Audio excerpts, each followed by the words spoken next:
Hello बच्चों, आज हम लोग क्लास 10th की फिजिक्स के second chapter refraction of light में एक विशेष टॉपिक है रिवर्सिबिलिटी का प्रिंसिपल क्या होता है। कुल मिलाकर के हम लोगों को रिफ्रैक्टिव इंडिसेस में रिलेशन बनाना है, कुछ रिलेशन स्थापित करना है, अपवर्तनांकों में संबंध को पढ़ना है। मैं हूं सौरभ पांडे और आप देख रहे हैं सौरभ फिजिक्स। चलिए शुरू करते हैं अपन लोग आज का ये लेक्चर। देखिए बच्चों, आज का जो हमारा लेक्चर होगा उसमें मुख्य दो बातें होंगी। पहली होगी प्रिंसिपल ऑफ रिवर्सिबिलिटी क्या है, और दूसरा रिफ्रैक्शन थ्रू मल्टीपल मीडिया, बहुत से माध्यमों से होने वाला अपवर्तन। तो चलिए हम लोग पहली बात को समझते हैं, प्रिंसिपल ऑफ रिवर्सिबिलिटी क्या है। तो देखिए बच्चों, हम लोग अब पहली हेडिंग को समझते हैं, principle of reversibility of light. प्रकाश के उत्क्रमणीयता का सिद्धांत क्या चीज है। हम लोग रिफ्रैक्टिव इंडिसेस पढ़ चुके हैं, अपवर्तनांकों को समझ चुके हैं, ANG, GNA, 1n2, 2n1 कैसे लिखते हैं। पहले मीडियम के रिस्पेक्ट में दूसरे मीडियम का अपवर्तनांक लिखा जाता है, रिफ्रैक्टिव इंडेक्स लिखा जाता है। अब यहां पर यह सिद्धांत कहना क्या चाह रहा है, यह सिद्धांत कहना यह चाहता है कि मान लीजिए आपके पास दो मीडियम है। पहला मीडियम लोग जर्नली चलो ले लेते हैं एयर, और दूसरा मीडियम ले लिया हमने ग्लास। लेने को आप कहीं भी कुछ भी ले सकते हैं, कोई फर्क नहीं पड़ता। पहला एयर है, दूसरा ग्लास। अब इन दोनों में ये वाला मीडियम क्या बन जाएगा, ये रेयर बन जाएगा और ये बन जाएगा डेंसर। क्यों बन जाएगा, इन दोनों को देखिए तो इन दोनों में कौन सा कम घना है, ये कम घना है इसलिए रेयर मीडियम, ये ज्यादा घना है इसलिए ये डेंसर मीडियम। इसमें लाइट की स्पीड ज्यादा होगी इसलिए ये ऑप्टिकली रेयर है, और यहां लाइट की स्पीड कम हो जाएगी घनेपन की वजह से, इसलिए ऑप्टिकली डेंसर मीडियम बन गया। ये इंटरफेस है हमारा। ग्लास के लिए कुछ सिंबल दे देते हैं ऐसे। अब क्या होगा बच्चों, एक लाइट की रे है वो इस तरह से आकर के गिरती है, और ये लाइट जब रेयर मीडियम से डेंसर में जाएगी तो ये नॉर्मल की तरफ बेंट हो जाएगी। जाना चाहिए था इसको सीधे, लेकिन रिफ्रैक्शन की वजह से वो बेंट हो जाएगी, कुछ ऐसे मुड़ गई। कोई बात नहीं, ये जो लाइट मुड़ गई है, अब एंगल कितने बने, यहां पर एंगल ऑफ इंसिडेंस आई और यहां पर एंगल ऑफ रिफ्रैक्शन है R। तो यहां पर हम लोग लगाएंगे when the light ray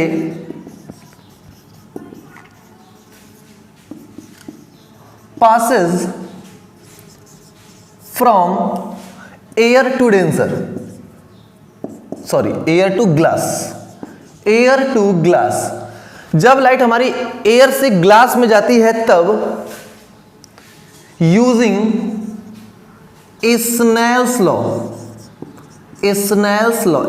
क्या भैया, स्नेल्स लॉ आपने पढ़ा हुआ है, sine I upon sine R is equal to 1n2। Sine I upon sine R is equal to 1n2, मतलब पहले माध्यम के सापेक्ष दूसरे का अपवर्तनांक। ठीक है, ये है फॉर्मूला। ये जो हम लोगों ने लिखा है ये है हमारा फॉर्मूला। अब इस फॉर्मूले में यहां पर हम लोग वैल्यू देखते हैं, पुट करते हैं, रखते हैं। साइन I की जगह पर, मतलब यहां पर आपतन कोण की ज्या है और ये अपवर्तन कोण की ज्या है। तो आपतन कोण की ज्या कितनी है भैया, आपतन कोण कितना है, I है, तो यहां पर I की जगह पर I रहेगा, आपतन कोण की ज्या बन गई। यहां अपवर्तन कोण कितना है, एंगल ऑफ रिफ्रैक्शन R है, तो साइन R की जगह पर साइन R ही लिखा रहेगा। पहला मीडियम कौन है हमारा, एयर है। लाइट कहां से आई है, एयर से आई है ना, जहां से आएगी वो पहला, जहां पर जाएगी वो दूसरा, तो ये बन जाएगा ANG, इक्वेशन नंबर 1। कोई प्रॉब्लम। अब हम क्या लिख सकते हैं, if the path of the light ray is reversed, अगर हम लाइट रे का पाथ उलट दें तो क्या होगा। यही तो है रिवर्सिबिलिटी की बात। समझेंगे अभी क्या कहना चाह रहा है यह सिद्धांत। लाइट रे अभी एयर से ग्लास में आ रही थी, अब हम इसका पाथ उलट दे। इमेजिन करिए हमने लाइट का पाथ रिवर्स कर दिया तो क्या होगा, तो लाइट यहां से ग्लास से चली और जैसे ही एयर में आएगी तो ये डेंसर है, ये रेयर है। जब लाइट डेंसर से रेयर में जाएगी तो वो नॉर्मल से दूर हट जाएगी। तो देखिए नॉर्मल से दूर हटी हुई दिख रही है, सीधे जाना था लेकिन हल्का सा बेंड हो गई नॉर्मल से दूर, अवे फ्रॉम नॉर्मल। इस परिस्थिति में अगर हम लोग स्नेल्स लॉ लगाएं तो क्या आएगा, देखिए साइन आई, अगर प्रकाश किरण का मार्ग उलट दिया जाए, if the path of the light ray is reversed, then using Snell's law लगाएंगे आप तो sine I upon sine R बराबर 1/2। तो साइन आई कितना, जब यहां से लाइट जा रही है बच्चों तो ये लाइट आने वाली है और आने वाली लाइट को हम बोलते हैं इंसिडेंट रे। फिर से देखो, यहां वाली सिचुएशन में लाइट ऊपर से आई फिर यहां चली गई तो ये है इंसिडेंट रे, ये है रिफ्रैक्टेड रे। लेकिन लाइट जब नीचे से जा रही है तो ये है इंसिडेंट रे और ये है रिफ्रैक्टेड रे, उल्टा हो जाएगा। तो अगर ये है इंसिडेंट रे तो ये एंगल बन जाएगा incident angle, angle of incidence. तो ये sine R upon sine I is equal to, कहां से कहां गए, ग्लास से एयर में, तो GNA, इक्वेशन नंबर 2। ये आप समझ लें अच्छे से कि क्या हुआ है यहां, लाइट जिस मीडियम से गई है वो पहला मीडियम, जिसमें गई है वो दूसरा मीडियम। तो यहां लिखना था 1 and 2, तो 1 की जगह पर पहला मीडियम ग्लास और जिसमें गए हैं वो है एयर। उलट गया है सब कुछ पलट गया। तो यहां साइन आई की जगह पर साइन आर की जगह पर साइन आई, इस तरह से सब कुछ उल्टा हो गया। उल्टा होने की वजह बहुत सिंपल है, जब यहां से जाएंगे तो ये है इंसिडेंस एंगल, ये है रिफ्रैक्शन वाला एंगल। तो हमको लिखना क्या होता है, आपतन कोण की जगह, समझ पा रहे हैं, आपतन कोण की जगह का मतलब sine of angle of incidence. तो sine of angle of incidence, angle of incidence कितना है बच्चों, आर है इस बार। एंगल ऑफ रिफ्रैक्शन कितना है, आई है। अब हम लोग क्या कर देंगे, equation first multiplied by second, first और सेकेंड दोनों को गुणा करा दो तो क्या बन जाएगा आपके पास, साइन, पहली equation I upon sine R into second equation sine R upon sine I is equal to, पहली वाली इक्वेशन में उस तरफ क्या लिखा था ANG, दूसरी वाली इक्वेशन में क्या लिखा था GNA। अब साइन आर से साइन आर कैंसिल हो जाएगा, साइन आई से साइन आई कैंसिल हो जाएगा, तो हमको क्या मिलेगा, ANG into GNA is equal to what, सब कट गया 1 बचा। तो यहां से GNA कितना आ जाएगा, 1 अपॉन ANG। ओके, यही है प्रिंसिपल ऑफ रिवर्सिबिलिटी का रिजल्ट। ये कहना चाह रहा है कि लाइट अगर एक मीडियम से दूसरे मीडियम में गई तो कुछ ना कुछ आपको रिफ्रैक्टिव इंडेक्स मिलेगा। जैसे यहां से आ गई तो पहले के सापेक्ष दूसरे का अपवर्तनांक, और जब नीचे से आओगे तो पहले के सापेक्ष दूसरे का। तो अगर ऊपर से आए थे तो पहले के सापेक्ष दूसरे का, यानी कि 1 and 2, 1 and 2 पहले के रिस्पेक्ट में दूसरे का, इसका नाम 1 है, इसका नाम 2 है। तो पहले के रिस्पेक्ट में दूसरे का, और इसका मान लीजिए आया था 3/2, लिख सकते हैं, मान सकते हैं कोई वैल्यू मिली होगी 3/2। अगर अब ये यहां से यहां जाएगा तो इस बार हम लोग जो वैल्यू लिखेंगे वो 2 and 1 लिखेंगे। यहां से जब यहां जाओगे तो दूसरे के रिस्पेक्ट में पहले का बन जाएगा, और जो इसका आंसर आएगा वो देखो उल्टा आएगा, ANG का उल्टा 1 अपॉन ANG। तो 2 and 1 का उल्टा 1 अपॉन 1 and 2। तो इसका जो आंसर आने वाला है वो 2/3 आएगा, पहले वाले का उल्टा। ये इनवर्स लिखा हुआ है, रिवर्स लिखा हुआ है, तो उल्टा कर देना है। पहले 3/2 था, ऐसे आने में ऐसे जाओगे तो आंसर आएगा 2/3। ये रिजल्ट हमसे बताना चाह रहा है कि जब मीडियम का हम क्रम पलट देते हैं, पहले के रिस्पेक्ट में दूसरे का, अब दूसरे के रिस्पेक्ट में जब पहले का करेंगे तो जो रिफ्रैक्टिव इंडेक्स आएगा वो जस्ट उल्टा आएगा, पलट जाएगा। पहले अगर वैल्यू 2/3 थी तो अब 3/2 हो जाएगी, पहले 4/3 थी तो 3/4 हो जाएगी, पहले 9/8 थी तो 8/9 हो जाएगी। तो पूरी वैल्यू पलट जाएगी, इस तरह से उल्टी वैल्यू मिलेगी।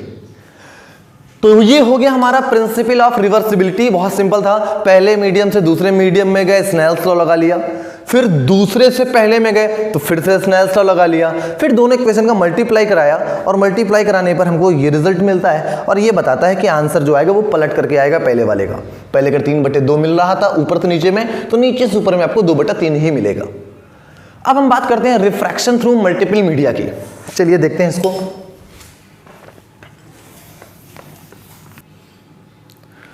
देखिए बच्चों, अब हम लोग इस लेक्चर का सेकंड पार्ट समझने जा रहे हैं, refraction through multiple media. Refraction through multiple media मतलब बहुत से माध्यमों से अपवर्तन। तो बहुत से माध्यम का मतलब हमने यहाँ पर पहला मीडियम एयर ले लिया, फिर वाटर ले लिया, फिर ग्लास ले लिया और फिर से एयर है वो। इसका मतलब ये कि लाइट पहले एयर से वाटर में जाएगी, लाइट एयर से किस में पहुंच गई, वाटर में। तो जब लाइट एयर से वाटर में जाएगी यानी कि रेयरर में से डेंसर में जाएगी, ये समझना बहुत जरूरी है। एयर और वाटर में कौन है विरल और कौन है सघन, तो ये है विरल, ये है रेयरर, क्योंकि ये कम डेंस है, ये ज्यादा डेंस, ज्यादा घना है। तो ये रेयरर है और ये डेंसर है। तो लाइट नॉर्मल की तरफ झुक गई, तो लाइट हल्का सा झुक गई, ये लाइट सीधे गई। अब यहां पर वापस मीडियम चेंज होगा, फिर से मीडियम चेंज होगा। तो वाटर से ग्लास, दोनों में कौन ज्यादा घना, ग्लास ज्यादा घना। तो ये विरल और ये सघन, तो सघन में जाएगी तो अभिलंब की तरफ फिर से झुक जाएगी, नॉर्मल की तरफ फिर से बेंट हो गई और झुक गई। फिर लाइट झुकने के बाद सीधे चली गई, ये सीधे गई और जैसे यहां इंटरफेस पे पहुंची तो फिर से ग्लास से किस में आ रही है, वो एयर में आ रही है। तो वो इस बार अब दोनों में कौन ज्यादा घना, तो ये ज्यादा घना है, ये कम घना होगा, हवा तो कम घनी होती है। तो यहां पर सघन से विरल में जा रहे हैं तो अभिलंब से दूर हट जाएगी लाइट, अभिलंब से दूर हट गई। तो यहां पर कितने बार रिफ्रैक्शन हुआ है, एक बार मीडियम बदला तो एक बार रिफ्रैक्शन हुआ होगा, एक बार कुछ झुकी होगी लाइट, दोबारा और ये तिबारा, 3 बार यहां रिफ्रैक्शन हुआ है। आप एक मीडियम और ले सकते थे, उसमें भी रिफ्रैक्शन करा सकते हैं।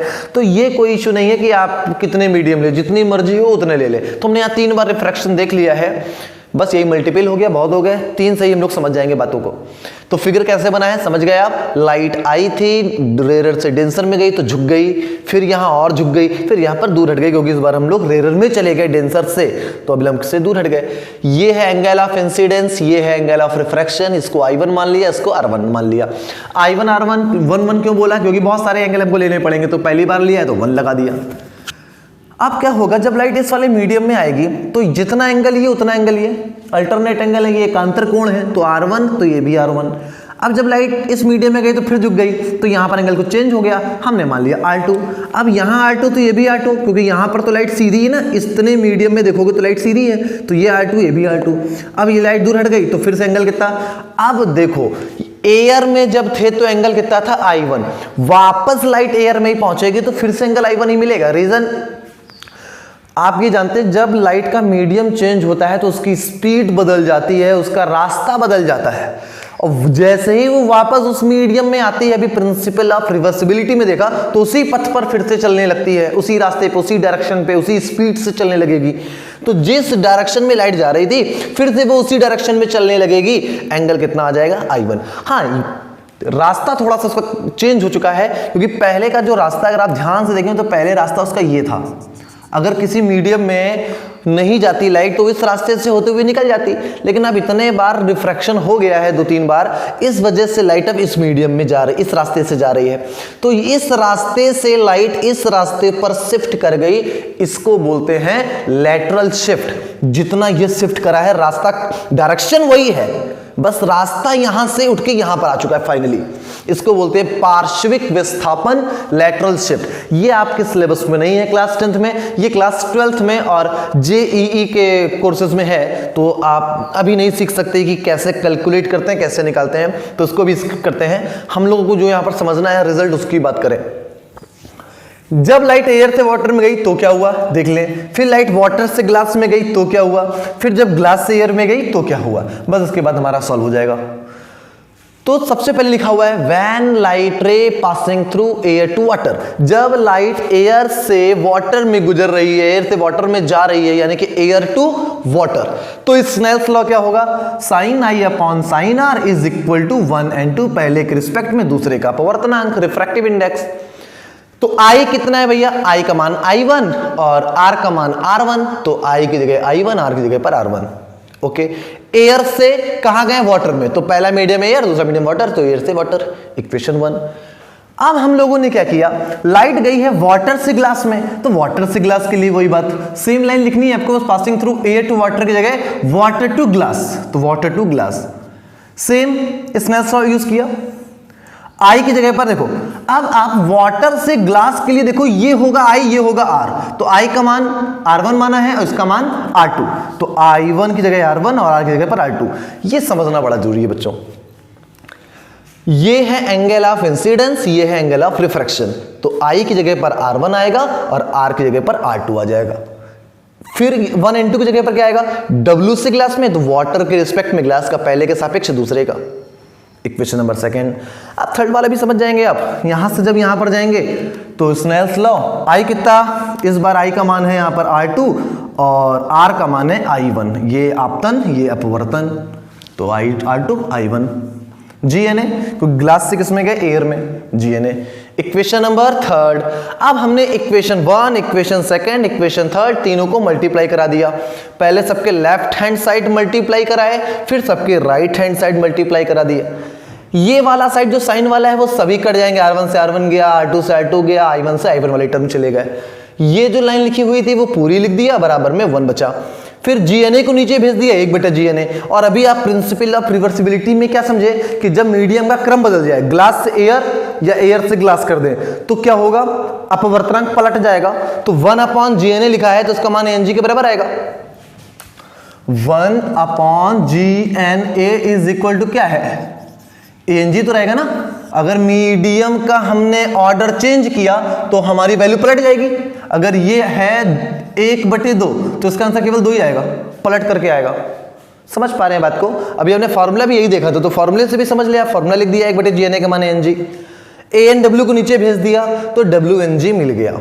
ये फॉर्मूला हमको क्या बता रहा है, ये फॉर्मूला बताना ये चाह रहा है बच्चों कि वैसे तो रिफ्रैक्टिव इंडेक्स के हमने आपको 2 टाइप पढ़ाए हैं। पहला टाइप क्या था, एब्सोल्यूट, जिसमें एयर के रिस्पेक्ट में ही बताते हैं हम लोग हमेशा, और दूसरा कौन था, रिलेटिव, जिसमें एक मीडियम के रिस्पेक्ट में दूसरे मीडियम का।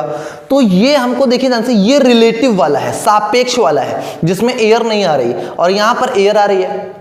तो ये रिलेटिव और एब्सोल्यूट के लिए कनेक्शन है, एक जोड़, एक ब्रिज है। आपको क्या क्या पता है, एयर के रिस्पेक्ट में ग्लास का पता है, एयर के रिस्पेक्ट में वाटर का पता है रिफ्रैक्टिव इंडेक्स, तो वाटर के रिस्पेक्ट में ग्लास का निकाल सकते हैं। मेरी बात को समझ पा रहे हैं आप।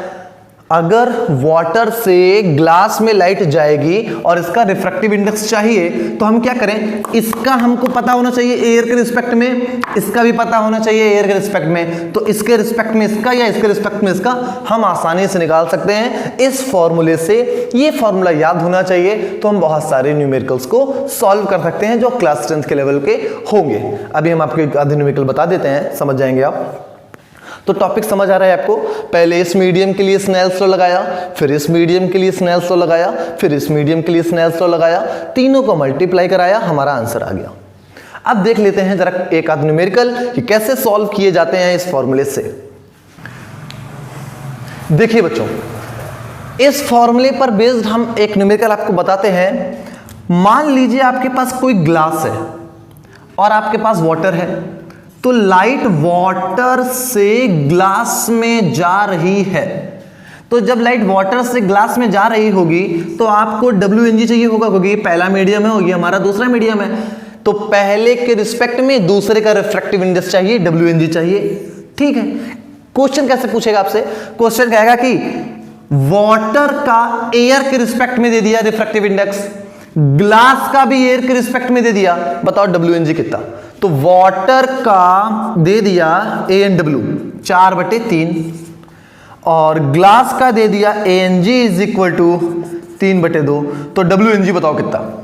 क्वेश्चन कहेगा कि वाटर का यानी कि जल का जो वायु के सापेक्ष अपवर्तनांक है वो 4/3 है। अब आपका जो वाटर का रिफ्रैक्टिव इंडेक्स बताएगा उसमें एयर के सापेक्ष वो बोले या ना बोले, वो हमेशा एयर के रिस्पेक्ट में ही होगा। आपको एब्सोल्यूट वाले में बता चुके हैं, निरपेक्ष अपवर्तनांक में बता चुके हैं कि एयर के रिस्पेक्ट वाले जो टर्म है उसमें वो बता भी सकता है कि एयर के रिस्पेक्ट में है, और अगर नहीं बताता है तो वो अंडरस्टूड है किसके रिस्पेक्ट में है, एयर के रिस्पेक्ट में ही है।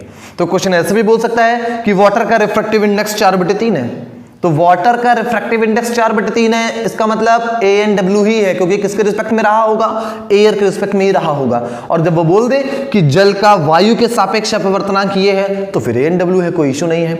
इसी तरह से ग्लास का रिफ्रैक्टिव इंडेक्स एयर के रिस्पेक्ट में कितना है, 3/2, WNG निकालना है। तो WNG फॉर्मूला कैसे लिखते हैं हम लोग, देखो WNG का फॉर्मूला लिखा जाएगा, ये फॉर्मूला, इसको बनाना सीखिए, बाद वाला बटे पहले वाला।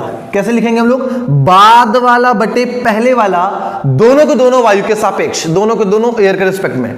तो बाद वाला बटे पहले वाला, समझ पा रहे हैं? बाद वाला बटे, बाद वाला ये ना पहला, ये दूसरा, तो बाद वाला बटे पहले वाला, और दोनों के दोनों किसके रिस्पेक्ट में? एयर के रिस्पेक्ट में।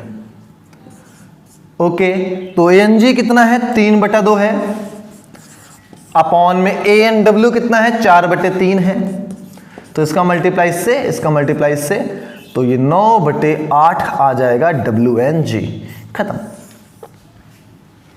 कोई इशू? तो ऐसे ही बहुत बेसिक न्यूमेरिकल है, बहुत कठिन नहीं होते, बहुत सिंपल होते हैं। बस आप फॉर्मूला बनाना अगर जान गए कि पहले के रिस्पेक्ट में दूसरे का निकला है तो बाद वाला बटे पहले वाला आएगा, और दोनों के दोनों एयर के रिस्पेक्ट में आएंगे, तो आप कोई भी न्यूमेरिकल आसानी से लगा सकते हैं। तो आप अपनी टेक्स्ट बुक उठाइए और इस पर बेस्ड न्यूमेरिकल लगाइए। नहीं आते हैं तो मुझसे नीचे कमेंट में पूछ सकते हैं आप, मैं जरूर से जरूर बताने का प्रयास करूंगा। तो आज का लेक्चर यहीं पर खत्म करते हैं। अच्छे से आप लोग घर में पढ़िए, तब तक के लिए ऑल द वेरी बेस्ट।